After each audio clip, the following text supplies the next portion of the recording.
Hello दोस्तों, rotary गुरुजी technical से मैं आज आपके लिए लेके आया हूँ बेसिक ऑफ सेंट्रीफ्यूगल पंप्स। तो चलिए स्टार्ट करते हैं। ये हम लोगों ने यहाँ पे सेंट्रीफ्यूगल पंप का एक ड्राइंग लगाया है। यहाँ पे आता है थ्रस्ट बेरिंग, ये पोजीशन को ड्राइवन बोलते हैं। और यहाँ पे आता है रेडियल बेरिंग। थ्रस्ट में 2 एंगुलर कॉन्टैक्ट बॉल बेरिंग आते हैं और रेडियल में एक डीप ग्रूव बॉल बेरिंग आता है। यहाँ पे एक ऑयल सील आएगा, एक इधर ऑयल सील आएगा। ये मैकेनिकल सील है, ये सक्शन है, ये इम्पेलर आई है, ये यहाँ से डिस्चार्ज होगा। ये लिफ्टिंग के लिए आई बोल्ट दिया हुआ है, ये ब्रीदर है।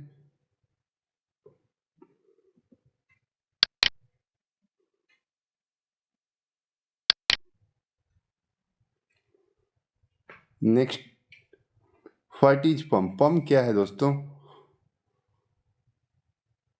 What is pump and why we use pump. Pump को यूज क्यों करते हैं? तीसरा है कि what need to be done to run a pump successfully. ऐसा क्या किया जाए कि पंप जो है सक्सेसफुली रन हो, कोई ब्रेक डाउन ना आए, कुछ फेलियर ना हो, एकदम नॉर्मल चले।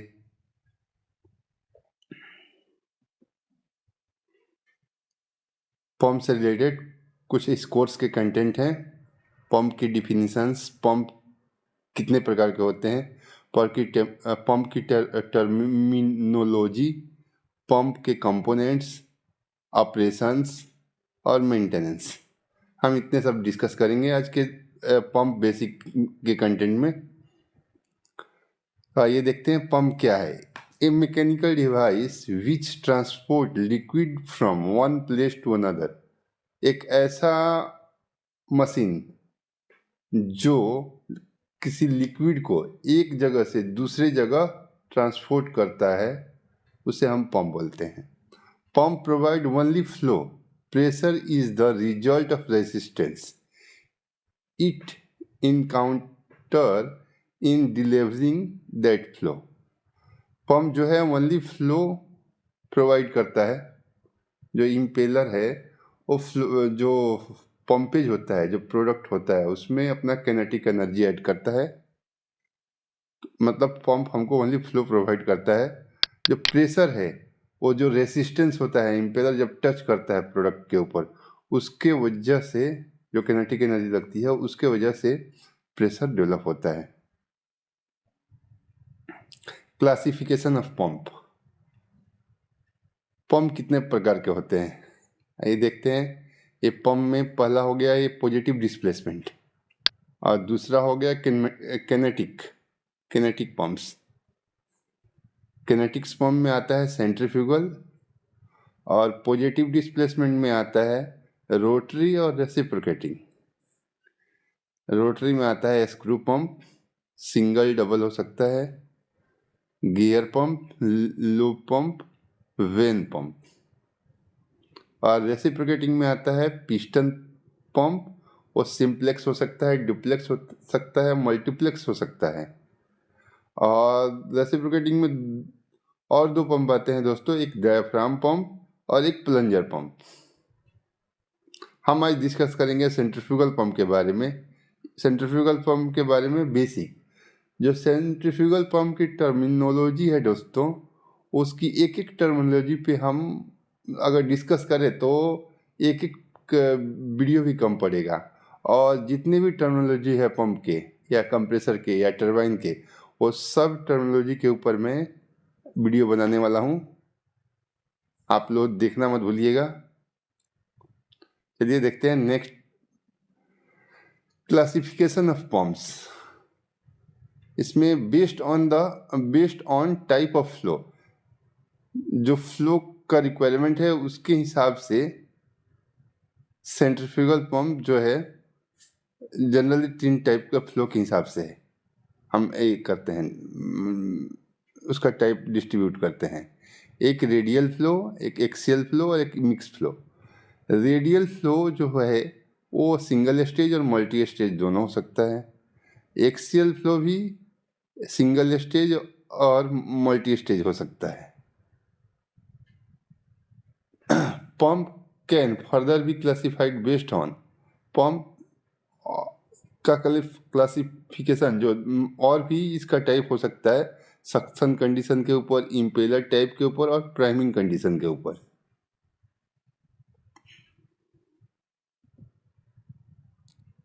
सेंट्रीफ्यूगल पंप टर्मिनोलॉजी देखते हैं दोस्तों। टर्मिनोलॉजी में आता है हेड। हेड क्या है? फ्लो, जो जिस काम के लिए हम पंप को लगाए हैं। फ्लो क्या होता है? हम हेड होता है कि हमको मटेरियल यहाँ से 100 मीटर की दूरी पे चाहिए, वो हमारा हेड हो गया।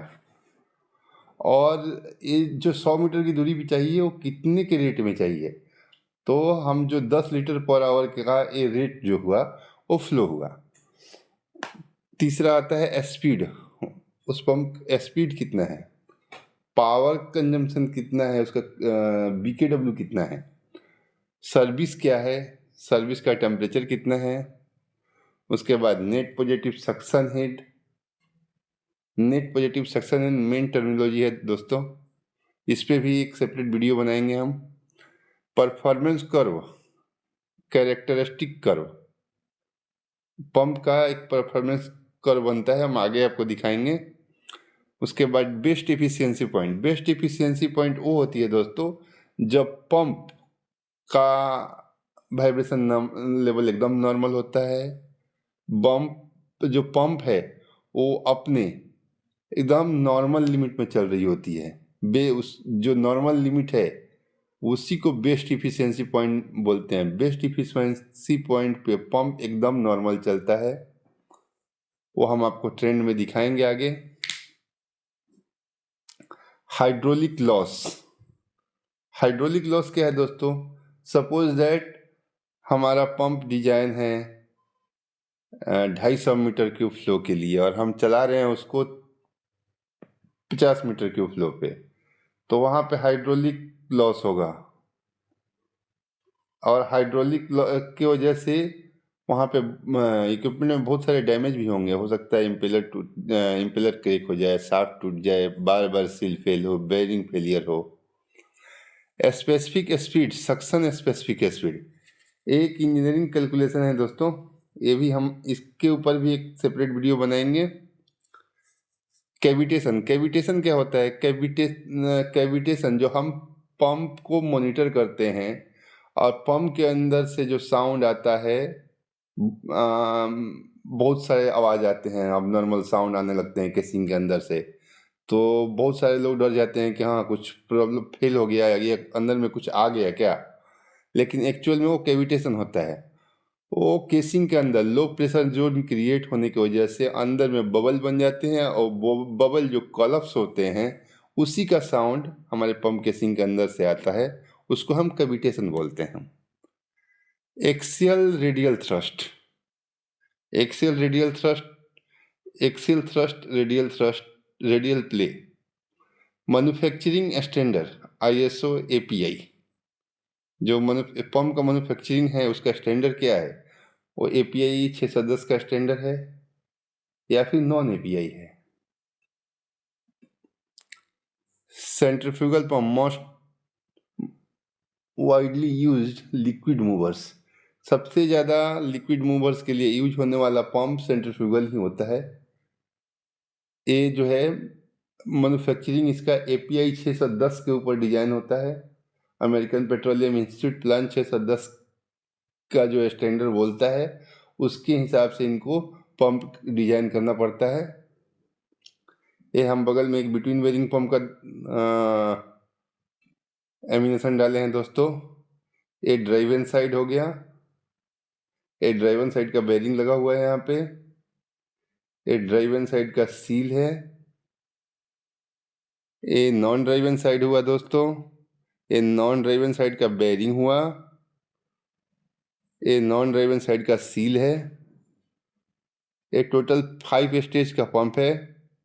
ये सक्शन यहाँ से आ रहा है, इम्पेलर में इन हुआ, फिर इस इम्पेलर ने इसमें डिस्चार्ज किया सेकेंड स्टेज में, सेकेंड स्टेज ने डिस्चार्ज किया थर्ड स्टेज में, थर्ड स्टेज से ने डिस्चार्ज किया फोर्थ स्टेज में, फोर्थ स्टेज ने डिस्चार्ज किया फाइनल स्टेज में, और फाइनल स्टेज से आउट मटेरियल बाहर निकला, डिस्चार्ज हुआ। एक क्रॉस सेक्शनल ड्राइंग है दोस्तों सेंट्रीफ्यूगल पंप का। इसमें कंपोनेंट दिखाए हुए हैं। ये सिंगल स्टेज सेंट्रीफ्यूगल पंप है, ये सक्शन लाइन है, ये ओवरहैंग टाइप पंप है।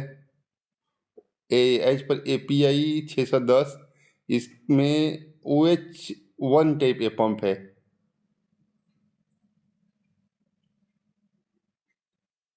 ये वॉल्यूट एक केसिंग जो है वॉल्यूट टाइप है।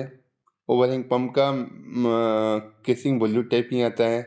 ये यहाँ पे इम्पेलर लगा हुआ है दोस्तों।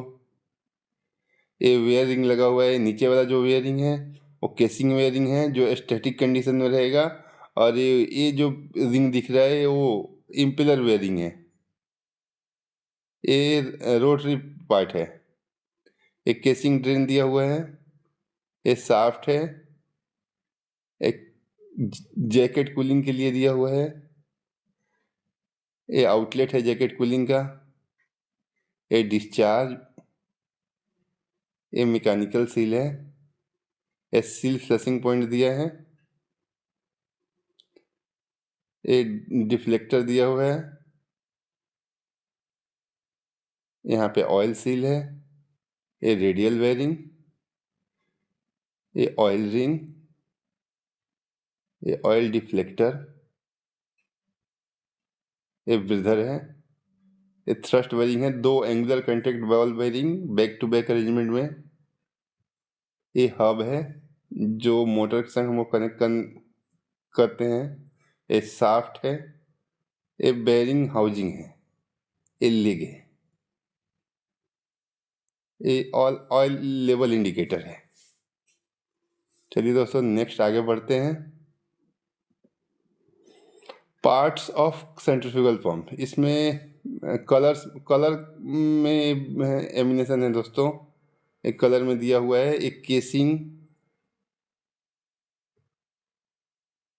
इम्पेलर, वेयरिंग, यहाँ पे वेयरिंग आएगा, यहाँ पे भी वेयरिंग आएगा, इम्पेलर शाफ्ट, ये इम्पेलर शाफ्ट है, इस पोजीशन पे इम्पेलर लगेगा हमारा।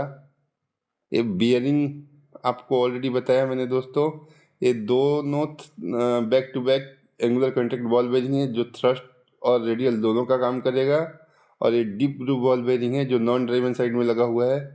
यहाँ पे हमारा ऑयल सील आएगा, ये हमारा मैकेनिकल सील है, इधर भी हमारा ऑयल सील आएगा, ये डिस्चार्ज नोजल है, ये सक्शन नोजल है। इसको स्टफिंग बॉक्स बोलते हैं दोस्तों। स्टफिंग बॉक्स बोलते हैं या बैक प्लेट भी बोल सकते हैं।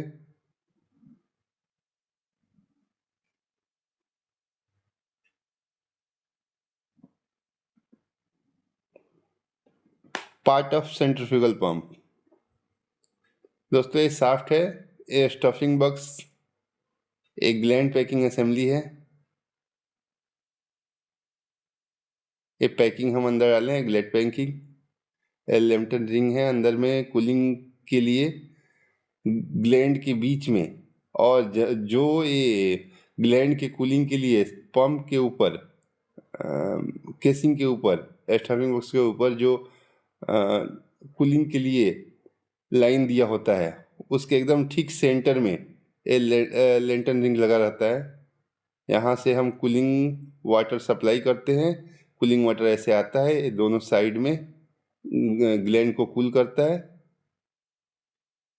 इसी के लिए होता है दोस्तों। ये हमारा इम्पेलर वेयरिंग है, एक केसिंग वेयरिंग लगा हुआ है, ये इम्पेलर है, ये वॉल्यूट केसिंग है, ये पंप केसिंग है, ये impeller wearing. Part of centrifugal pumps, Casing, part of a pump within which energy is imparted to the liquid by impeller driven by prime mover. Casing are generally of two types, volute and diffuser. The impeller are fitted inside the casing. Volute casing build a higher head, while diffuser casing are used for low head and high capacity. हाँ जी दोस्तों, दो तरह का casing आता है, एक वॉल्यूट casing, एक diffuser casing. जो वॉल्यूट केसिंग होता है वो ज़्यादा हेड के लिए होता है। अगर हमको प्रोडक्ट की ज़्यादा दूर तक भेजना है उसके लिए हम वॉल्यूट केसिंग यूज करते हैं। अगर प्रोडक्ट का कैपेसिटी बढ़ाना है, हाई कैपेसिटी चाहिए, हेड कम चाहिए, दूरी कम चाहिए, हमको प्रेशर बढ़ाना है, तो उसके लिए हम डिफ्यूजर केसिंग यूज करते हैं। केसिंग का डिफिनीशन क्या हुआ? केसिंग का डिफिनीशन है कि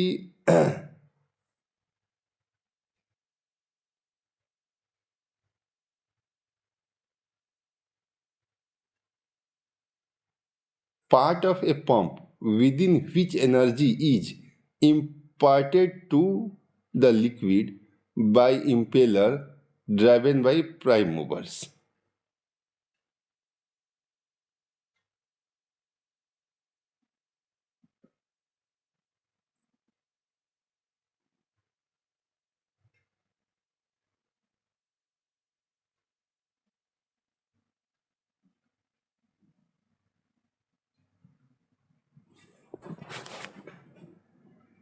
चलिए दोस्तों आगे बढ़ते हैं।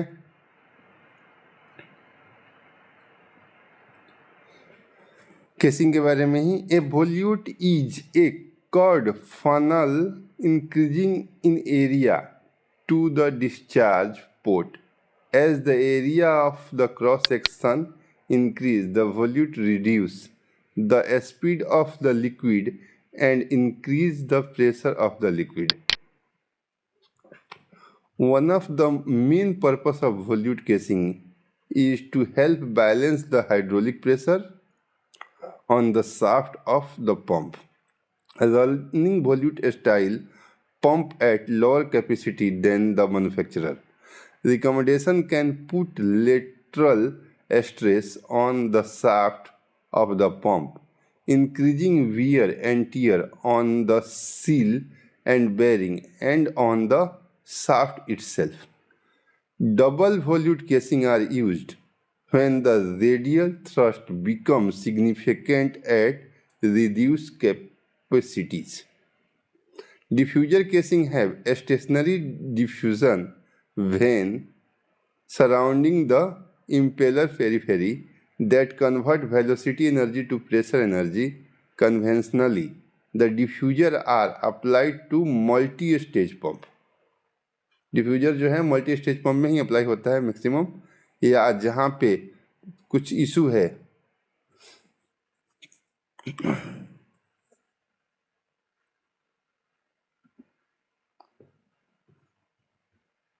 ये रहा हमारा वॉल्यूट टाइप, ये रहा हमारा सिंगल वॉल्यूट टाइप केसिंग, ये डबल वॉल्यूट टाइप। डबल वॉल्यूट यहाँ से हमारा सपोज इम्पेलर अगर डिस्चार्ज करता है तो किसी किसी पंप में अगर उसका ये डिस्चार्ज हेड ज़्यादा बड़ा है, ये आई ज़्यादा बड़ा है, तो हमारा इस पंप में प्रॉब्लम होता है, रिसर्कुलेशन का, कैविटेशन का इशू होता है। इसीलिए ये डबल वॉल्यूट जो रहता है वो ये सब जो टर्मिनोलॉजी है उसमें कुछ इशू ना आए, कैविटेशन ना हो या रिसर्कुलेशन चालू ना हो जाए, इसकी वजह से यहाँ पे डबल वॉल्यूट दिया जाता है। Centrifugal pump can also be constructed in a manner that result in two distinct volutes, each receiving the liquid that is discharged from a 180-degree region of the impeller at any given time. Pump of this type are called double volute pump. They may also refer to a split volute pump. In some applications, the double volute minimize radial force imparted to the shaft and bearing due to imbalance in pressure around the impeller. अगर single वॉल्यूट रहेगा तो ये भी हो सकता है कि हाँ उसमें फ्लो टर्बुलेंस हो और इक्विपमेंट में वाइब्रेशन बढ़ जाए, तो मैन्युफैक्चरर वहाँ ये सब चेक करके डबल वॉल्यूट वहाँ पे बनाता है। डबल वॉल्यूट ज़्यादा रिलेबल है। Impeller. The impeller is the main rotating part that provide the centrifugal acceleration to the fluid. They are often classified. Impeller he pump में ऐसा चीज़ है जिससे हमारा कोई भी लिक्विड ट्रांसपोर्ट होता है। इम्पेलर जब हमारा लिक्विड को सक्शन में आता है, लिक्विड जब सक्शन में आता है तो इम्पेलर उसमें क्या करता है, कैनेटिक एनर्जी ऐड करता है। जब कैनेटिक एनर्जी ऐड करता है तो वो प्रोडक्ट में वो प्रोडक्ट हमारा ट्रांसपोर्ट होता है एक जगह से दूसरी जगह। Based on major direction of flow in reference to the axis of rotation. Based on major direction of flow reference to the axis of rotation. Radial flow, axial flow, mix flow. Based on suction type, suction type single suction और double suction दोनों impeller आता है। जो enclose impeller होता है उसमें double suction भी होता है, सिंगल सक्शन भी होता है। जो सिंगल सक्शन होता है वो लिक्विड इनलेट ऑन वन वो एक साइड होता है, और जो डबल सक्शन होता है वो दोनों साइड होता है। बेस्ड ऑन मैकेनिकल कंस्ट्रक्शन, जो इम्पेलर है वो मैकेनिकल कंस्ट्रक्शन के ऊपर भी डिसाइड होता है। वहाँ पे क्लोज लगना है या ओपन लगना है या सेमी ओपन लगना है, वो सर्विस क्या है। अगर क्लोज लगना है तो श्राउड और side wall enclosing the fan, no shroud और wall to enclosing the fan, open और वर्टेक्स टाइप। ये मैं आपको दिखाता हूँ आगे, मैं एक फ़ोटो में लगा के रखा हूँ। क्लोज कैसा होता है, ओपन कैसा होता है, सेमी ओपन कैसा होता है। Close impeller require wearing. Open and semi-open impeller are less likely to clog but need manual adjustment to the volute or backplate to get the proper impeller setting and prevent internal recirculation. Wearing ना होने की वजह से जो semi open impeller है या open impeller है उसका अगर सेटिंग प्रॉपर नहीं हो पाया, आप अगर वो थोड़ा भी टेपर, हल्का भी टेपर अगर लग गया तो केसिंग के अंदर रिसर्कुलेशन चालू हो जाएगा। Vortex pump impeller are great for solid and stringy material but they are up to 50% less efficient than conventional design. Vortex pump impeller are great solid. The number of impeller determine the number of stage of the pump, which is determined based on the head deliver requirement of pump. जितना impeller होगा उतना stage हम उस pump को बोलेंगे, और जितना head का रिक्वायरमेंट होगा उसके हिसाब से हमारा इम्पेलर बढ़ता है। दोस्तों ये हमारा वॉल्यूट केसिंग है, ये सिंगल वॉल्यूट है, ये इम्पेलर, ये सक्शन आई। यहाँ पे जहाँ पे हमारा सक्शन आता है इम्पेलर में फर्स्ट टाइम जो टच होता है, जहाँ टच होगा उसको हम सक्शन आई बोलेंगे। ये इम्पेलर है, ये जैसे यहाँ पे हमारा एक क्लोज इम्पेलर है तो हमारा जो भी फ्लो आएगा इसके अंदर आएगा। जो नट होता है हमारा इम्पेलर नट, उस पर उसको सक्शन आई बोलेंगे। ये वाला जो पोजीशन है सक्शन आई है। एक ये ओपन टाइप इम्पेलर है, क्लोज टाइप इम्पेलर है। आइए इम्पेलर का ये मेरे पास है, ये ओपन टाइप है दोस्तों, ये सेमी ओपन है और ये इनक्लोज इम्पेलर है। ये देखिए इनक्लोज में वेयरिंग है, इसका डिस्चार्ज वेंट भी क्लोज कंडीशन, दोनों साइड श्राउड है। ये जो है ओपन है, केवल इसका बैक प्लेट है, और ये ओपन में बैक प्लेट भी नहीं है, ओनली फिन है। ये सिंगल सेक्शन और डबल सेक्शन कैसा होता है ये देखिए।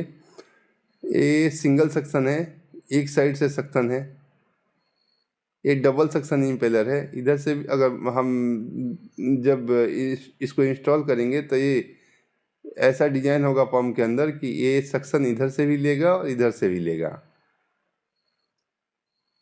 ये देखिए, ये ओवरहैंग, सपोज ये ओवरहैंग पंप है, इधर से सक्शन आया, ऐसे डिस्चार्ज किया। और ये सपोज बिटवीन बेरिंग पंप में ही होगा डबल सक्शन, तो ओवरहैंग पंप में तो नहीं लग पाएगा डबल सक्शन, ये डिस्चार्ज हुआ। Next, in an axial flow pump, the impeller pushes the liquid in a direction parallel to the pump shaft. Axial flow pump are sometimes called propeller pump because they operate essentially the same as the propeller of boat. जो axial flow pump है वो shaft के parallel अपना flow transport करता है, और जो diffuser है वो प्रोपेलर जैसा घूमता है, इसलिए इसको प्रोपेलर, बोट का जो प्रोपेलर होता है इसलिए इसको प्रोपेलर पंप भी बोलते हैं। ये मिक्स फ्लो सेंट्रीफ्यूगल पंप, ये इम्पेलर है, इम्पेलर के आगे हमारा डिफ्यूज़र लगा हुआ है, ये मिक्स फ्लो हो गया।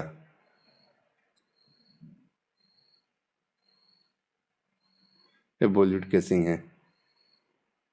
ये एक्सियल फ्लो सेंट्रीफ्यूगल पंप है। ये डिफ्यूज़र दूसरे टाइप का यहाँ पे आगे में लगा हुआ है। ये wearing provide an easily and economically renewable leakage joint between the impeller and the casing.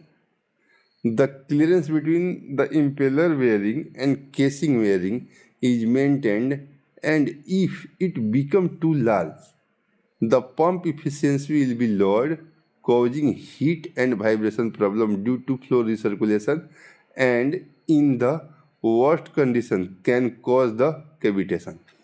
Wearing जो है वो सस्ता होता है और एक तरह से बेरिंग का ही काम करता है और सीलिंग का काम करता है हमारा। इम्पेलर के पास हम वेयरिंग क्यों देते हैं? ताकि जो लिक्विड है वो बाईपास करके न घुस जाए, वो उसके इम्पेलर आई में आए। इम्पेलर आई में आएगा, आई में आएगा। अगर मान लीजिए कि डायरेक्ट अंदर जाता है तो उधर तो डिस्चार्ज प्रेशर रहेगा, उधर से लीकेज रहेगा तो इम्पेलर जो हमारा डिस्चार्ज करेगा वो सक्शन से निकल जाएगा, तो वो क्या बोलेंगे, उसको रिसर्कुलेशन बोलेंगे। इम्पेलर ने डिस्चार्ज किया, फिर वो सक्शन के वेयरिंग के पास से लीक होके सक्शन में आ गया।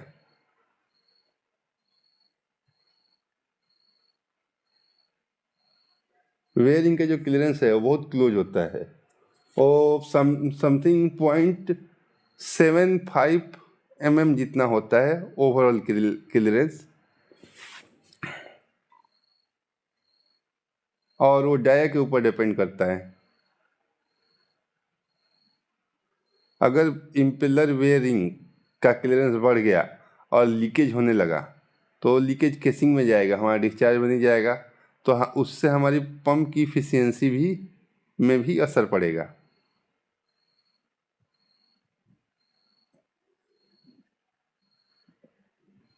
Shaft. The basic purpose of centrifugal pump shaft is to transmit the torque encountered when starting and during operation while supporting the impeller and other rotating part with a deflection less than the minimum clearance between the rotating and stationary part.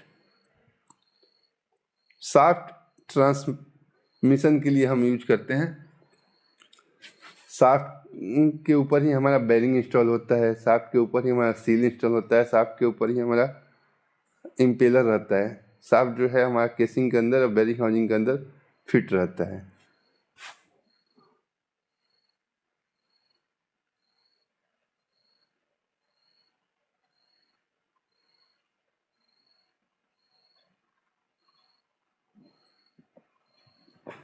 अब next आते हैं हम terminology पे centrifugal pump का terminology है ये net positive suction head. Net positive suction head दोस्तों दो तरह का होता है, एक रिक्वायर्ड और एक अवेलेबल। हम बताएंगे आगे रिक्वायर्ड और अवेलेबल क्या होता है, और ये सारे टॉपिक पे एक सेपरेट वीडियो भी बनाएंगे, क्योंकि केवल सेंट्रीफ्यूगल पंप का टॉपिक लेके हम अगर चाहें इसमें कवर करने के लिए तो ये पॉसिबल नहीं है, क्योंकि हर एक टॉपिक पे हर एक टर्मिनोलॉजी पे 20-20, 30-30 पेज का जो है 20-20, 30-30 मिनट का वीडियो बन सकता है, वो भी कम होगा। The amount of energy in the liquid at the pump centre line.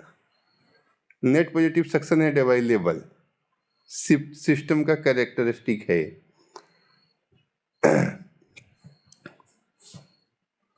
Push fluid to pump,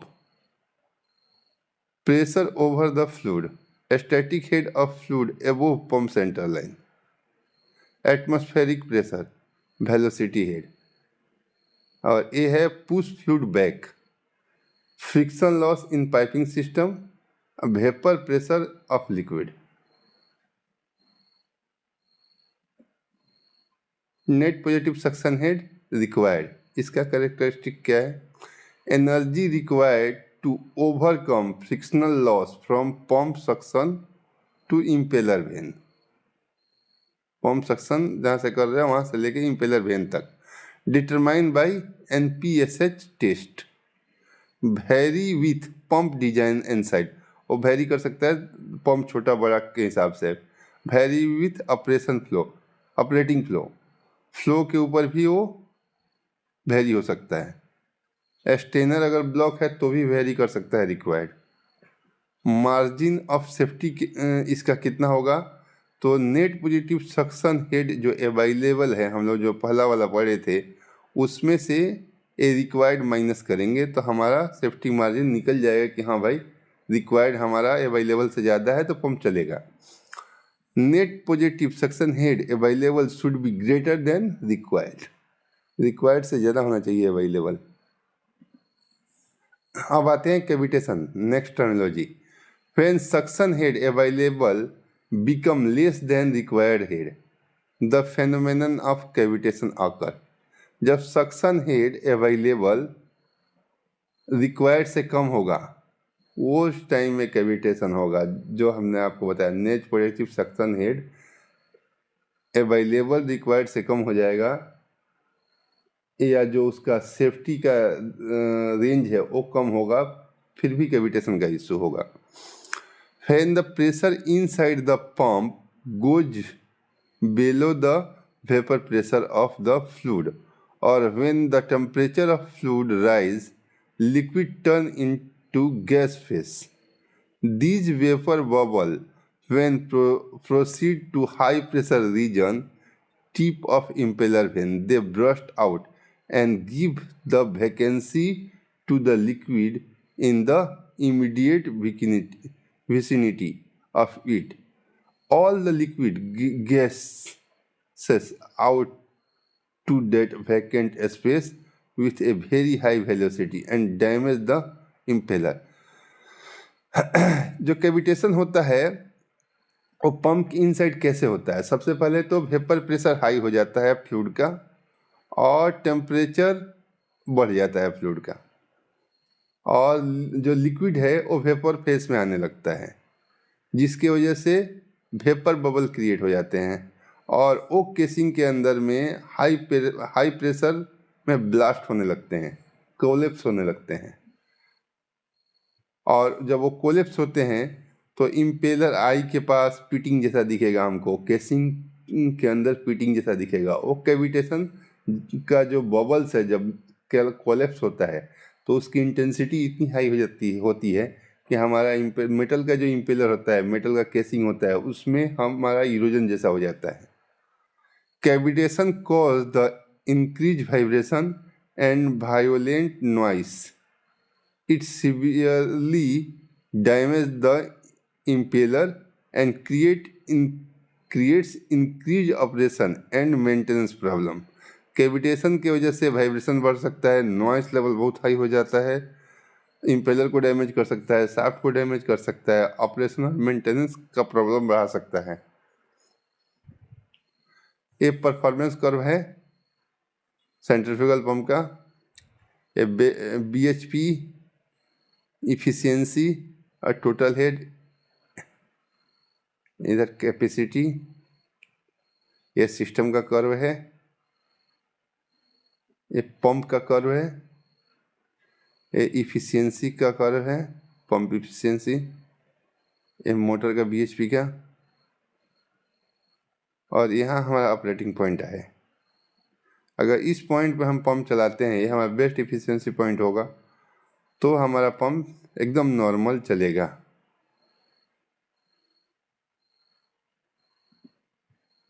अब आते हैं हम hydraulic loss in centrifugal pump. Hydraulic loss कैसे होता है?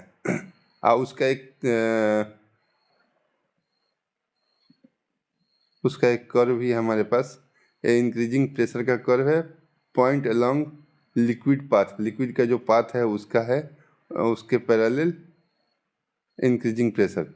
ये हमारा कट व्यू दिया है ओवरहैंग पंप का, ये सक्शन लाइन है, इम्पेलर आई है, यहाँ से ऐसे डिस्चार्ज होगा, ये साफ्ट दिख रहा है।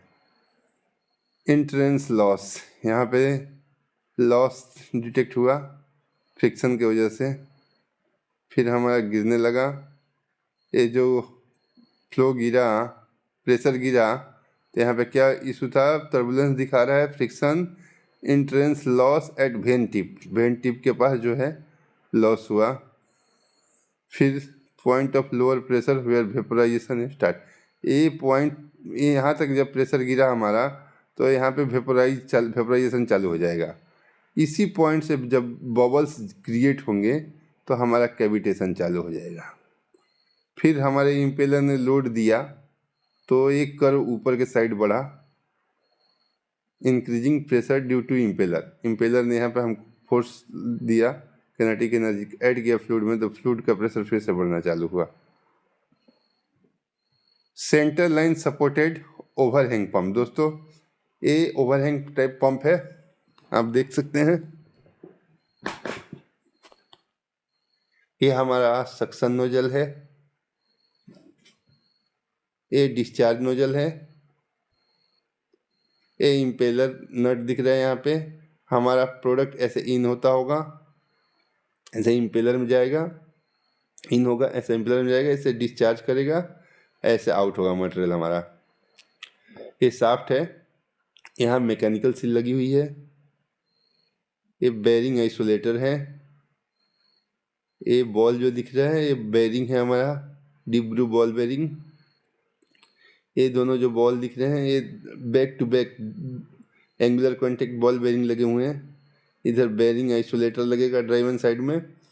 ये शाफ्ट है हमारा, यहाँ पे हब लगाने का पोजीशन, जो कपलिंग मोटर टू पंप का कपलिंग करने के लिए। ये पूरे असेंबली को बेरिंग हाउसिंग बोलेंगे दोस्तों। ये लुकिंग ग्लास है, ऑयल लुकिंग ग्लास, इसको स्टफिंग बॉक्स बोलेंगे। जिस पार्ट में हमारा सील इंस्टॉल होगा, जिसको आप लोग बैक प्लेट बोलते होंगे, इसको हम स्टफिंग बॉक्स बोलते हैं टेक्निकल लैंग्वेज में। ये रहा वेयरिंग दोस्तों, ये इम्पेलर पे लगा हुआ है, इम्पेलर वेयरिंग और एक केसिंग वेयरिंग। ये दोनों के बीच का क्लियरेंस 0.75 के आसपास होता है। इधर भी वेयरिंग आता है बैक साइड में भी, ये अपना केसिंग वेयरिंग, ये इम्पेलर वेयरिंग। यहाँ पे सील के पहले स्टॉप बूस आता है। चलिए नेक्स्ट चलते हैं। ये दूसरा पंप है दोस्तों, double suction between bearing pump, दोनों साइड बेरिंग है। ये एज पर API 610, ये BB2 टाइप बोला जाता है पंप। ये देखिए, ये ड्राइवन साइड हुआ, ये नॉन ड्राइवन साइड हुआ। ये ड्राइवन साइड में एक बेरिंग लगी हुई है रेडियल लोड के लिए, ये बेरिंग आइसोलेटर लगा हुआ है, ये मैकेनिकल सील लगी हुई है, ये शाफ्ट है, ये इम्पेलर है डबल सक्शन वाला, इधर से भी सक्शन आएगा और इधर से भी सक्शन आएगा और इधर से डिस्चार्ज करेगा। फिर ये नॉन ड्राइवन साइड का सील है दोस्तों, ये नॉन ड्राइवन साइड का आइसोलेटर, और यहाँ पे दो एंगुलर कंटेक्ट बॉल बेरिंग है, थ्रस्ट लोड और रेडियल लोड दोनों के लिए। और ये इंड प्लेट है, ये हमारा केसिंग कवर है।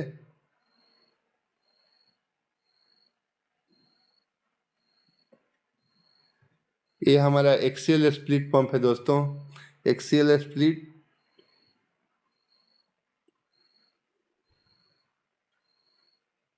उस एक्सियल स्प्लिट हम उसको बोलेंगे जिसका केसिंग शाफ्ट के परपेंडिकुलर खुलता हो।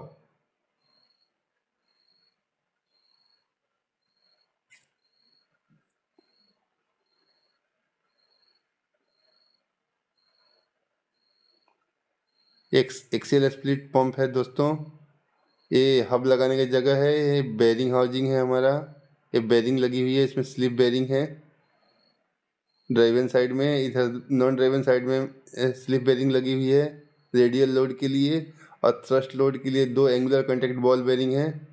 ये थ्रस्ट बेरिंग का ऑयल रिंग है दोस्तों। और ये जो है अपना जनरल बेरिंग का ऑयल रिंग है फॉर लुब्रिकेशन पर्पस। इधर भी दो ऑयल रिंग दिया हुआ है जनरल बेरिंग के लुब्रिकेशन के लिए। ये डबल सक्शन है, एक सिंगल स्टेज पंप है। एक इम्पेलर में दोनों साइड से सक्शन है और ये यहाँ से डिस्चार्ज करेगा और ये बाजू से ये वाला आउटलेट है। ये मैकेनिकल सेल है दोस्तों।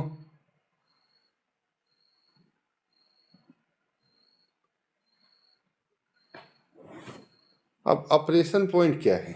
ऑपरेशन पॉइंट में है कि सफिशिएंट सक्शन लिक्विड लेवल है कि नहीं है।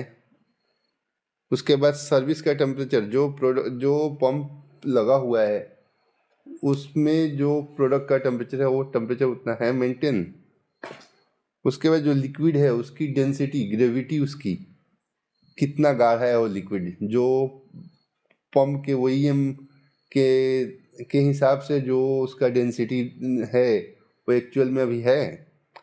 स्टेबल लोड, अगर हम पंप चालू कर रहे हैं तो उसका लोड स्टेबल चल रहा है, मतलब बराबर चल रहा है। कैविटेशन होता होगा तो आप लोग देखते होंगे पंप अप डाउन मारता है, तो वैसा नहीं चलना चाहिए। Startup and shut down procedure. Next आता है मेंटेनेंस। मेंटेनेंस में क्या क्या देखना होता है? Trouble free assembly of healthy component.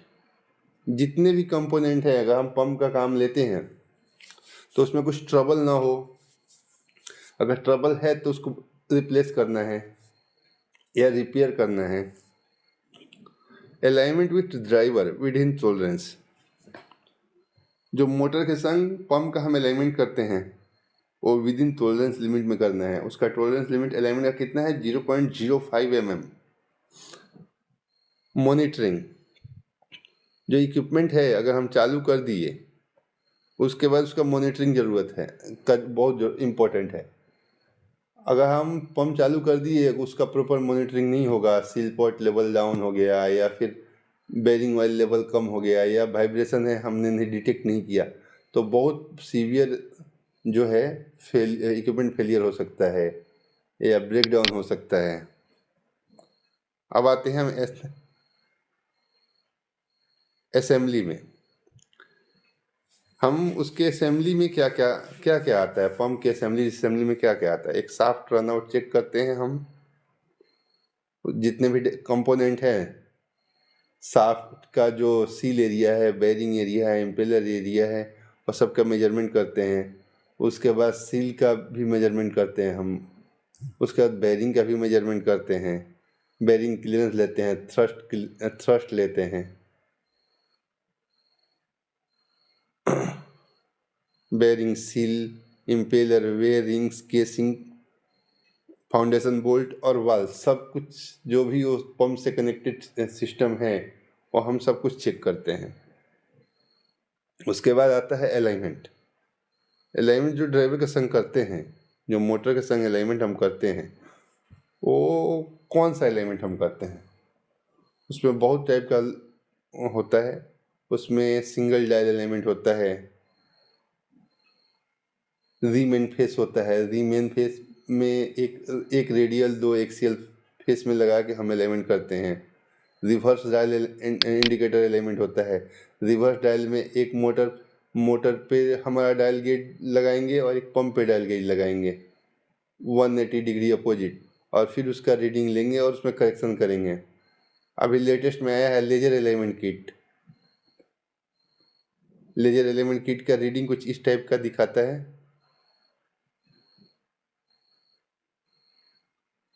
ये देखिए साइड आउट है +3.2, ये टॉप बटम है -23.04।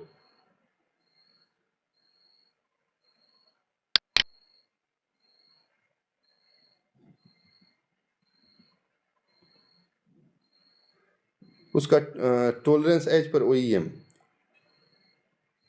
Speed thumb rule within 0.5। जो एलिमेंट का रीडिंग होता है उसका टॉलरेंस 0.05 mm होता है। और टर्बाइन ड्रिवन अगर पंप है और हॉट सर्विस है तो उसका क्या रहेगा, उसका थर्मल एक्सपेंशन के ऊपर रहेगा। जितना वो थर्मल ग्रोथ करेगा टर्बाइन, उसके हिसाब से हमको सेट करना है। अब नेक्स्ट आता है मॉनिटरिंग। ये लेजर एलिमेंट किट का रीडिंग है दोस्तों।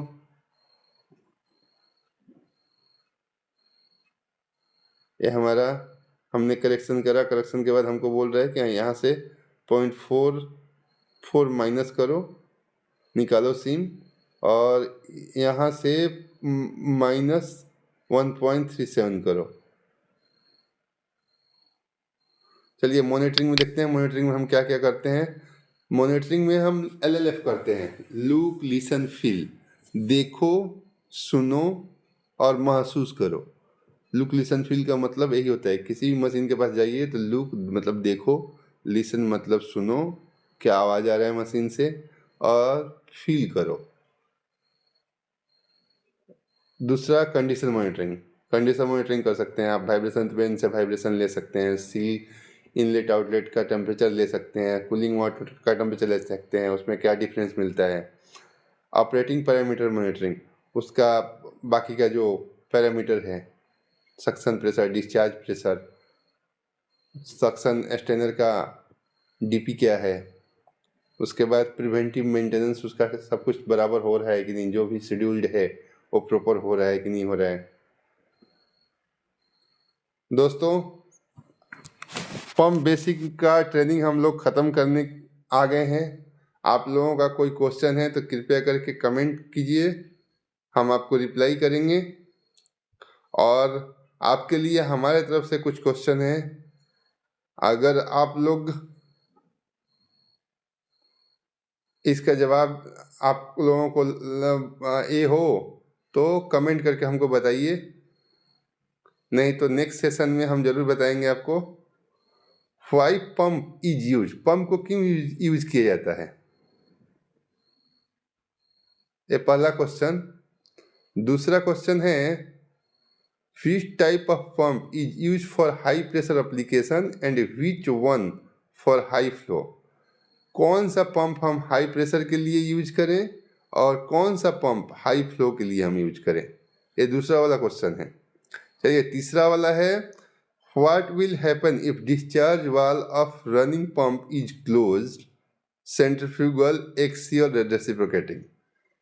अगर डिस्चार्ज वाल बंद हो जाए सेंट्रीफ्यूगल पंप का, एक्सियल पंप का और रेसिप्रोकेटिंग पंप का, ये तीनों का अलग अलग हमको जवाब दीजिए कि अगर तीनों पंप का अगर डिस्चार्ज वाल हम बंद करते हैं तो किस पंप में क्या इशू होगा, क्या प्रॉब्लम होगा। Where NRV is installed in pump system. जो NRV होता है नॉन रिटर्न वाल, वो पंप के किस सिस्टम में इंस्टॉल करते हैं, सक्शन में करते हैं, डिस्चार्ज में करते हैं, पंप में करते हैं, कहाँ करते हैं। Generally, what is the tolerance fit level between anti-friction bearing and pump shaft। जो एंटी फ्रिक्शन बेयरिंग होती है, जो बॉल बेयरिंग हम डालते हैं पंप ड्राइवन में रेडियल लोड के लिए, और नॉन ड्राइवन में दो बैक टू बैक असेंबली डालते हैं एंगुलर कंटेक्ट का बिटवीन बेयरिंग पंप में, तो उसका टॉलरेंस कितना होना चाहिए, और टॉलरेंस फिट, इंटरफेरेंस फिट होना चाहिए या क्लियरेंस फिट होना चाहिए पंप शाफ्ट के ऊपर। हाँ, और वो क्लियरेंस फिट होना चाहिए तो कितना क्लियरेंस होना चाहिए, इंटरफेरेंस फिट होना चाहिए तो कितना इंटरफेरेंस होना चाहिए, ये हमको जवाब दीजिए आप लोग कमेंट करके। How flow is controlled varied in centrifugal pump. जो सेंट्रीफ्यूगल पंप है उसमें फ्लो कैसे कंट्रोल या वेरी होता है। What is the use of wearing.